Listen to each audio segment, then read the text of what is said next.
बहुत अरसे पहले की बात है। एक बादशाह था। उसकी एक खूबसूरत और इकलौती बेटी थी। अपनी खूबसूरती और दौलत की वजह से वो बहुत मगरूर और गुस्ताख हो गई थी। जब भी कहीं से उसके लिए शादी का पैगाम आता, वो उसे ठुकरा देती और उसका खूब मजाक उड़ाती थी। एक दिन बादशाह ने एक बड़ी दावत की और उसमें शहजादी से शादी करने वाले तमाम उम्मीदवारों को बुलाया। सब लोग अपने अपने मर्तबे के लिहाज से कुर्सियों पर बैठ गए। शहजादी उस दावत में अपनी कनीजों के साथ बड़े मगरूराना अंदाज में आई। वो जिस उम्मीदवार के पास से गुजरती, उसको बड़ी हिकारत से देखती। जब वो एक शहजादे के पास पहुंची जो बहुत मोटा था, तो उसने अपनी कनीजों से हंसते हुए कहा, ये तो गोल टब है। दूसरे उम्मीदवार को देखकर उसने कहा, कैसा खजे की तरह लगता है। एक शहजादा बहुत छोटा लगा, तो उसने कहा, जरा छोटू मोटू को देखो। एक नवाब बहुत गोरा था, शहजादी ने उसको सफेद चूहा कहा। एक अमीर का रंग सुर्ख था, उसने उसे मुर्ख की कुल्फी कहकर पुकारा।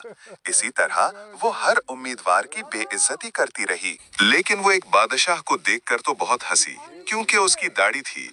उसने मजाक उड़ाते हुए कहा, जरा इसे देखो, इसने चेहरे पर कैसी झाड़ फूस उगा रखी है। तो बादशाह को बहुत गुस्सा आया और उस बादशाह ने दिल में ठान ली कि अब इस शहजादी से ही शादी करूंगा और इसकी अकड़ भी जरूर खत्म करूंगा। ये बात ही दिल में सोच रहा था कि शहजादी के बाप बादशाह ने जब देखा कि उसकी बेटी ने मेहमानों की बहुत बेइज्जती की है, तो उसे बहुत गुस्सा आया। उसने भरे दरबार में ये ऐलान किया कि शहजादी पसंद करे या न करे, मगर अब मैं इसकी शादी किसी फकीर से करूंगा। इस ऐलान के बाद तमाम लोग चले गए। उस दिन के बाद दाढ़ी वाले बादशाह रोजाना फटे पुराने कपड़े पहनकर शहजादी के घर के सामने आवारा लड़के की तरह घूमकर गाना गाया करता था। एक दिन उसने शाही महल के नीचे खिड़की के करीब खड़े होकर गाना गाना शुरू कर दिया। बादशाह ने उसकी आवाज सुनी तो एक खादिम को हुक्म दिया कि देखो, कौन शाही महल के पास गाना गा रहा। खादिम ने देखकर बताया, बादशाह सलामत, एक फकीर सा लग रहा है। तो बादशाह ने हुक्म दिया कि इस फकीर को अंदर बुला लाओ। खादिम उस फटे पुराने कपड़ों वाले फकीर को ले आया। तो बादशाह ने फकीर से कहा कि एक गाना मुझे भी सुनाओ। तो फकीर ने बोला, जी हुजूर, सुनाता हूँ। तो इतने में शहजादी भी वहीं आ गई। उस फकीर ने गाना गाया। बादशाह को गाना पसंद आया। बादशाह ने कहा, तुमने बहुत अच्छा गाना सुनाया है, मैं तुम्हें बहुत अच्छा इनाम दूंगा। मैं अपनी बेटी की शादी तुमसे करूंगा। जब शहजादी ने ये सुना तो वो बदहवास हो गई। वो बहुत रोई पीटी, मगर बादशाह ने उसकी एक न सुनी। बादशाह ने उसे डांटते हुए कहा, मैंने मेहमानों के सामने कसम खाई थी कि तुम्हारी शादी किसी फकीर से करूंगा। अब मैं वो कसम पूरी कर रहा हूँ। ये कहकर बादशाह ने काजी को बुलाया और मगरूर शहजादी की शादी आवारा गर्द गवैये फकीर के साथ करा दी और फिर हुक्म दिया कि तुम अपने शोहर के साथ जाने की तैयारी करो। शहजादी रोती पिटती फकीर के साथ चल पड़ी। रास्ते में वो एक शिकार गाह से गुजरे। इतनी बड़ी शिकार गाह को देखकर वो हैरान रह गई। उसने फकीर से पूछा, ये शिकार गाह किसकी है? फकीर ने बोला, मैंने सुना है कि तुमने एक दाढ़ी वाले बादशाह का मजाक उड़ाया था। ये शिकारगाह उसी की है। अगर तुम इससे शादी कर लेती तो ये तुम्हारी हो जाती। आज तुम इस शिकारगाह की मालकिन होती। ये सुनकर शहजादी, ये मैंने क्या किया? उसने ठंडी सांस लेकर कहा। इसके बाद वो बहुत खूबसूरत बागों में पहुंचे। इनको देखकर शहजादी ने फिर पूछा, ये किसके हैं? ये बाग भी उसी दाढ़ी वाले के हैं। फकीर ने आहिस्ता से कहा। शहजादी ने अफसोस भरे लहजे में कहा, मैं भी कितनी बदनसीब हूँ। फिर वो एक बड़े अजीमुशान शहर में दाखिल हुए। इतना बड़ा और खूबसूरत शहर देखकर शहजादी हैरान रह गई। उसने पूछा, इस शहर का मालिक कौन है? फकीर ने उसे बताया, ये शहर दाढ़ी वाले बादशाह के मुल्क का पाया तख्त है। अगर तुम इससे शादी कर लेती तो ये सब कुछ तुम्हारा होता। ओह, मैंने बहुत गलती की, काश मैं इससे शादी कर लेती, उसने पछताते हुए कहा। फकीर शौहर ने नाराज होते हुए कहा, मुझे इससे कोई मतलब नहीं, मगर तुम मेरे होते हुए दूसरे मर्द की बात क्यों कर रही हो? क्या मुझ में कोई कमी है? इस तरह की बातें करते हुए वो एक छोटी सी झोंपड़ी के करीब पहुंचे। ये किसकी झोंपड़ी है? शहजादी ने पूछा।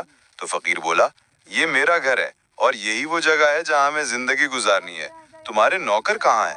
हमें नौकरों से क्या काम, तुम हर काम कर सकती हो। अब आग जलाओ और मेरे लिए खाना पकाओ, मैं बहुत थक गया हूँ। फकीर ने कहा। क्योंकि शहजादी को खाना पकाना ना आता था, इसलिए फकीर ने भी इसकी मदद की और कुछ देर बाद इन्होंने उल्टा सीधा खाना पकाकर खा लिया और सो गए। सुबह फकीर ने इसे जगाया और घर साफ करने और दूसरे काम करने को कहा। शहजादी तमाम दिन काम करती रही, ऊपर से जली कटी बातें भी सुनती, मगर सब्र के सिवा कोई चारा न था। इसी तरह इन्होंने कुछ दिन गुजारे। फिर ऐसा वक्त आया कि इनके पास खाने तक के लिए कुछ न रहा। एक दिन फकीर ने कहा, मैंने जो कुछ कमाया था खर्च हो गया, अब तुम्हारी कमाने की बारी है। मैं तुम्हें बेद ला कर देता हूँ, तुम इससे टोकरियां बना लेना। ये कहकर वो जंगल गया और बेद काट ले आया। शहजादी ने टोकरियां बनानी शुरू कर दी। उसने पहले कभी कोई ऐसा मेहनत का काम नहीं किया था, इसलिए उसकी उंगलियां जख्मी हो गईं और उनसे खून बहने लगा। ये देखकर उसके शौहर ने कहा, मेरा ख्याल है ये काम तुम नहीं कर सकती, मैं तुम्हें कुछ सूत ला कर देता हूँ, इससे कपड़ा बना लेना। फकीर बाजार से सूत ले आया, लेकिन शहजादी कपड़े भी ना बना सकी। फकीर ने कहा, तुम तो मेरे लिए बिल्कुल बेकार हो, तुम कोई काम नहीं कर सकती। तुमसे शादी करके मुझे बड़ा नुकसान हुआ है। बहरहाल मैं कोशिश करता हूँ कि तुम्हारे लिए मिट्टी के बर्तन ला दूं, तुम बाजार जाकर उनको बेच दिया करना।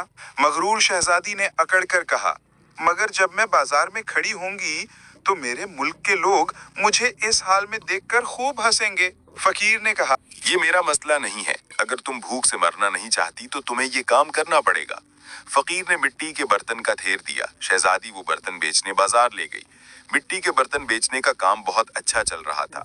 लोग जब एक खूबसूरत लड़की को बाजार में बर्तन बेचते देखते तो उस पर तरस खाकर कुछ ना कुछ खरीद लेते। बर्तन बिक गए तो फकीर ने और बर्तन लाकर दे दिए। इसी दौरान एक दिन शहजादी बाजार बर्तन बेचने गई। एक फसील बदमजाज सिपाही वहां से गुजरा। उसने बाजार के बीच में बर्तन रखे हुए देखकर उन्हें लात मारकर तोड़ दिया और कहा कि आइंदा इस तरह रास्ता मत घेरना। शहजादी बहुत परेशान हुई। उसने सारा वाकया घर आकर अपने शौहर को सुनाया। तो फकीर ने कहा, तुम इंतहाई बेवकूफ हो, तुमसे किसने कहा था कि बीच बाजार में बर्तन लेकर बैठ जाओ? आखिर वहां से लोगों को गुजरने में दुश्वारी होती है। मेरा ख्याल है कि ये भी तुम्हारे बस का काम नहीं है। खैर, मैं शाही महल जाऊंगा, हो सकता है कि वहां तुम्हारे लिए कोई काम निकल आए। ये कहकर वो शाही महल रवाना हो गया। शाम को फकीर ने वापस आकर कहा, शाही महल में तुम्हारे लिए मददगार बावर्चन की जगह मिल गई है। अब कम से कम हमें खाने को तो खूब मिल जाया करेगा। और इस तरह मगरूर शहजादी एक मददगार बावर्चन बन गई। वो हर रोज सुबह से शाम तक बावर्ची खाने के सारे काम करती और शाम को लोगों के आगे का बचा हुआ खाना लेकर घर आ जाती और इस तरह दोनों मियाँ बीवी का गुजारा हो जाता। महल में आए हुए उसे कुछ ही दिन गुजरे थे कि उसने सुना कि महल में कोई शादी की तकरीब होने वाली है। मुकर्ररा दिन जब मेहमान आने शुरू हुए तो वो बावर्ची खाने की खिड़की से उन्हें देख रही थी। नकीब और चौबदार जरकोबर कपड़ों में मेहमानों का इस्तकबाल कर रहे थे। हर तरफ बड़ी शान शौकत और धूमधाम नजर आ रही थी, लेकिन शहजादी अपनी किस्मत पर आंसू बहा रही थी और अपने गुरूर और तकब्बर और बेवकूफी पर पछता रही थी। इसी दौरान कुछ खादिमाएं आईं और उन्होंने उसको बहुत से मजेदार खाने दिए जो उसने टोकरी में रख लिए और घर की तरफ चल पड़ी। अभी वो महल के दरवाजे से गुजर ही रही थी कि अचानक एक बहुत ही जरकोबर्क लिबास वाले एक शानदार और खूबसूरत शख्स ने उसका रास्ता रोक लिया। शहजादी ने निगाह उठाकर देखा कि वही दाढ़ी वाला बादशाह था जिसका उसने खूब मजाक उड़ाया था। वो खौफ और शर्म से कांपने लगी। बादशाह उसे लेकर हॉल में पहुंचा। इतने सारे लोगों को देखकर उसे अपने ऊपर काबू न रहा और घबराहट में टोकरी उसके हाथ से गिर गई और उसमें से खाना निकलकर चारों तरफ बिखर गया। तमाम दरबारी भसने लगे। शहजादी का ये हाल था कि किसी तरह जमीन फट जाती तो वो उसमें समा जाती। उसने झटके से अपना हाथ छुड़ाया और भागना चाहती थी कि बादशाह ने लपक कर उसे दोबारा पकड़ लिया और बड़ी नरमी से बोला, डरो मत, क्या तुम मुझे नहीं पहचानती? मैं वही आवारा गर्द गोया हूँ जो तुम्हारे साथ झोंपड़ी में रहता है। मैं वही सिपाही हूँ जिसने तुम्हारे बर्तन तोड़े थे। ये सब कुछ मैंने इसलिए किया था कि मैं तुम्हें पसंद करता था और तुमसे शादी करना चाहता था, लेकिन तुम में बहुत गुरूर और बदमिजाजी थी, اس لیے میں نے یہ طریقہ استعمال کیا. وہ جھونپڑی بھی میں نے بنوائی تھی. اب تمہارے غرور کا علاج ہو چکا ہے اور تمہیں اچھا سبق مل گیا ہے. اب اس جھونپڑی کی جان چھوڑو اور میرے ساتھ اس محل میں رہو. پچھلی باتوں کو بھول جاؤ. دیکھو آج ہماری شادی کی تقریب ہو رہی ہے. اسی وقت کنیزیں آئیں اور اسے اپنے ساتھ لے گئیں. شہزادی کو نہلا دھلا کر دلہن کا لباس پہنایا گیا. جب وہ دوبارہ ہال میں آئی تو دیکھا کہ اس کے والدین اور اس کے تمام درباری بھی وہاں جمع ہیں. سب لوگوں نے اسے مبارکباد دی. اب شہزادی بالکل بدل چکی تھی. اس کا غرور، اکڑ اور دوسروں سے نفرت ختم ہو چکی تھی. اب اس کو غربت اور بدحالی کا اندازہ ہو چکا تھا کہ لوگ غربت کی حالت میں کیا کچھ نہیں کرتے.